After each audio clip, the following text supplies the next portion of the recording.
Tonight's body cam starts with a car on its side, in a quiet neighborhood. The driver says it just happened, then acts like every question is beneath her. But here's the twist. She claims she hasn't been drinking, and minutes later, she admits she did.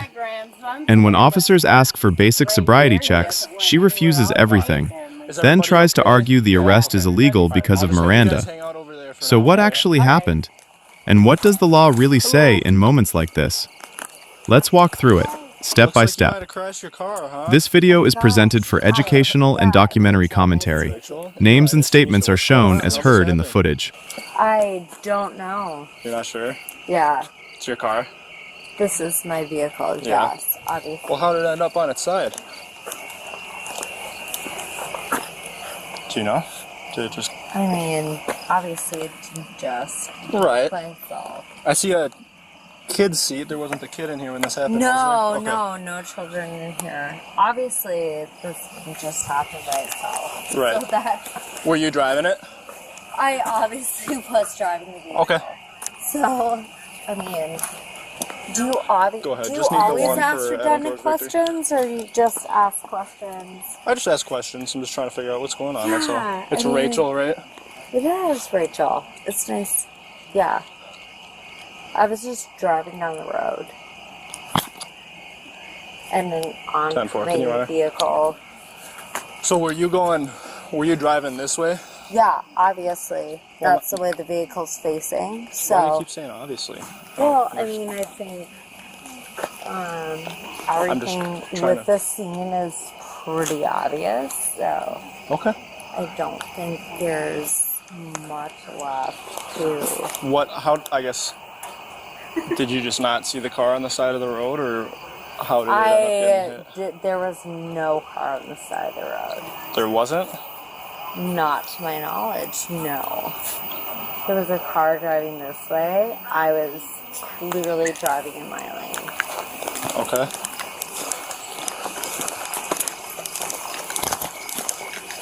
Go ahead.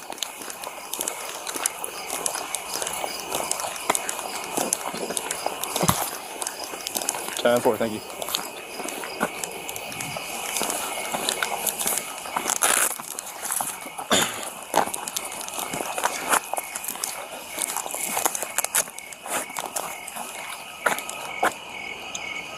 Where are you coming from tonight, Rachel? I was coming from my friend's house on the south of town. On south of town? South. Yeah. The south side of town? South side of Eau Yes. Claire? Yeah. What's their address? Do you know off the top of your head? I don't know. Okay. I would have to get my cell phone, which is in the car. But we had stopped to pick up a friend at Hobbsy's. Where is that? Hobbsy's is a tavern on this side of town, but I don't know their exact address. I'm not Okay. super Was there anyone familiar in the with it. vehicle with you when this No, happened? there was nobody with me, and I can tell you, like, there was obviously You had anything to drink tonight, Rachel? no, I You haven't. can just be honest with me. No, I It's not haven't. gonna it's not gonna incriminate you any further or anything No, like I know. Nope, no. that. Nothing to drink, huh? Not since 6 p.m. 6 p.m. So I would About a say, few hours, huh? yeah. Like, What did you have at 6? I had what we considered a beer cocktail, Beer I cocktail. guess. How much alcohol would you say is in that? It's a 4%. 4%. And you just had one of them. Yeah, it's just a fun. Okay. We were at a fantasy football draft tonight. That so. explains the jersey. You a Cowboys? Yeah, that's are you a why I'm in Cowboys New fan? Jersey. Yeah, I'm You a are? Cowboys fan. All right. But yeah, I just had one cocktail. It was a, I don't know the brand name of the cocktail. I'm sorry. That's okay. It's not bad at all. But I know it was 4% alcohol. Okay.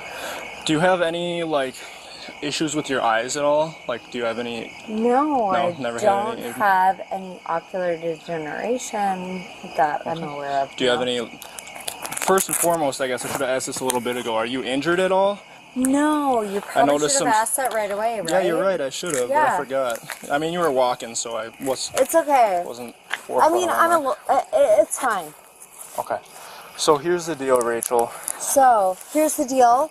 I won't answer any more of your questions. You're not going to answer any more of my questions? No. Okay. Well, you don't have to answer anything. If you'd like to know, nope. Actually, I'll let you know what's going on from now, because you've superseded your rights of asking me questions. Hi, ma'am. Can I talk to you? Nope. And so any more questions you have, you can talk to my attorney. All right? What's your name? You can talk to my attorney. It's Rachel. He knows my name. Is it Rachel? I won't be answering any more of your questions. Okay. I think I've made that very clear. All right. Well, I'm just getting on scene. Yeah, here, so I don't know what's going on. I think I've made it very clear that any more questions anyone has for me. Why do you think you need an attorney right now? I think in general, any citizen that encounters a law enforcement officer outside of any normal circumstance should just refer that to an attorney. Okay. So any interaction with a law I don't officer? think that any interaction you and I have beyond what him and I have. Where have you been drinking tonight, Rachel? I haven't been drinking tonight. I can smell the alcohol from you. Well, I guess you can smell the alcohol from me, but I haven't been drinking, so. Okay. Why am I smelling alcohol from you? You don't know? Have you been around people who have been drinking? Is there a reason why I'm smelling alcohol right now? It doesn't come from nowhere. Does that make sense? Mm-hmm. Okay. Makes total sense, So where have you been drinking tonight? I think I already told you. Any questions you have, you can talk to my attorney. We've been over that. Okay. Are you...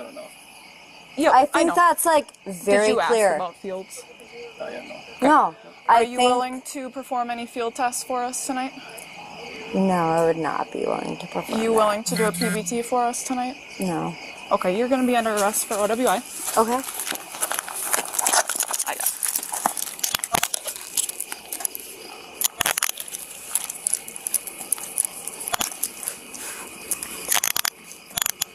Nora 163 headquarters, 156 has 1 plus 255.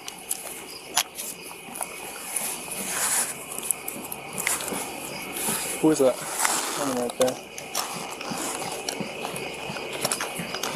Oh.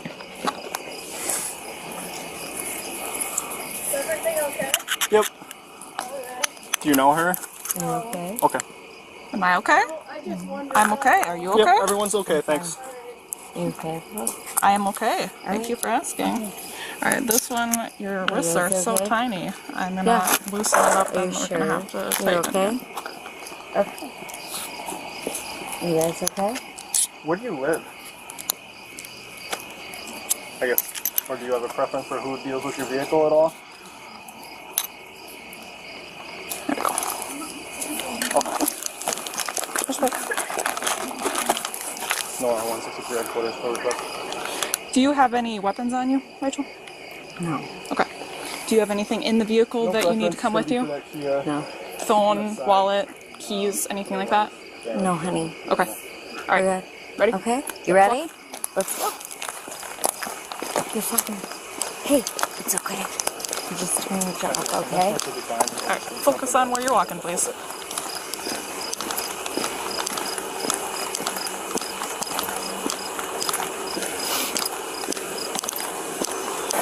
Okay, no, I won't be saying anything else. Okay? You understand that? What's that? I won't be talking with them. That's fine. You don't have to say anything. Thank you.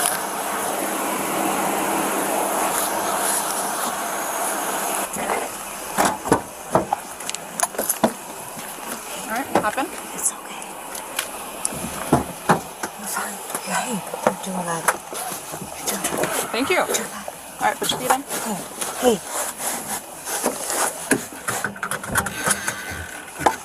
You're doing that.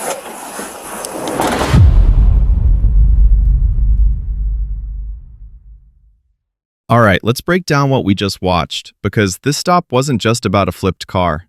It was about contradictions, refusals, and a driver trying to control the scene with law talk, while officers build a case with what they can actually observe. And here are the 3 questions that matter most. 1. Did the officers have enough to arrest without a breath test on the street? 2. Does the Miranda argument actually change anything here? 3. What does refusing the chemical test mean, right now and later? Stay with me, because the Miranda part is where most people get confused, and it's exactly what Rachel is leaning on. First, the timeline, simple and clean. Officers arrive to a quiet neighborhood with a vehicle on its side. Rachel identifies herself as the driver and immediately takes an attitude. Obviously. Why are you asking? It's all obvious. She initially claims she hasn't been drinking, then shifts to, not since 6 p.m., and describes having a drink at a fantasy football event. When officers ask for field sobriety tests and a preliminary breath test, she refuses both. Officers arrest her for OWI. Later, she argues the arrest is assumptive and repeatedly claims the arrest is unlawful because they never read Miranda. Then comes the official chemical test request, blood or equivalent, and she refuses that too, unless she speaks to an attorney first. Finally, she can't produce a sober ride, so she's taken to jail. That's the spine of the story. Now here's the key. Rachel tries to make this about words and technicalities, but the case is usually built on facts plus behavior plus procedure. Let's unpack that. What makes this video so intense isn't just the crash, it's how she talks to the officers. Rachel doesn't just answer questions, she challenges the right to ask them. She uses phrases like obviously as a shield, trying to make normal investigative questions sound unreasonable. That's a classic conflict pattern. If you can make the officer look incompetent on camera, you can sell the idea that the entire case is invalid. But here's what the camera also shows. Officers are dealing with a car flipped in a residential area, a likely property damage scenario, and a driver who's not giving a clean timeline. Let's talk about the drinking statements, because this is where the tone shifts. At first it's, no, I haven't been drinking. Then it becomes, not since 6 p.m. Then, a drink, 4%, fantasy football draft. Is that automatically proof she was intoxicated? No. But inconsistencies matter because they raise a reasonable question. Why not just say the same story from the beginning? When someone changes their answer under pressure, especially after a crash, officers start looking at the total picture. Severity of the crash, odor of alcohol, demeanor, clarity and consistency, willingness to do basic checks. And that leads us to the biggest pivot in this video, refusal. In a second, I'll explain why refusing tests can be legally complicated, even if you're sober. Field sobriety tests and PBTs are often presented as optional, and depending on the location, some are voluntary. But voluntary doesn't mean zero consequences. Here's the neutral reality. Refusing a roadside test doesn't automatically mean guilt, but it removes one of the fastest ways to clear suspicion in the moment. And in this case, we're not talking about a minor fender bender. The car is flipped, there's property damage, a neighborhood witness is involved.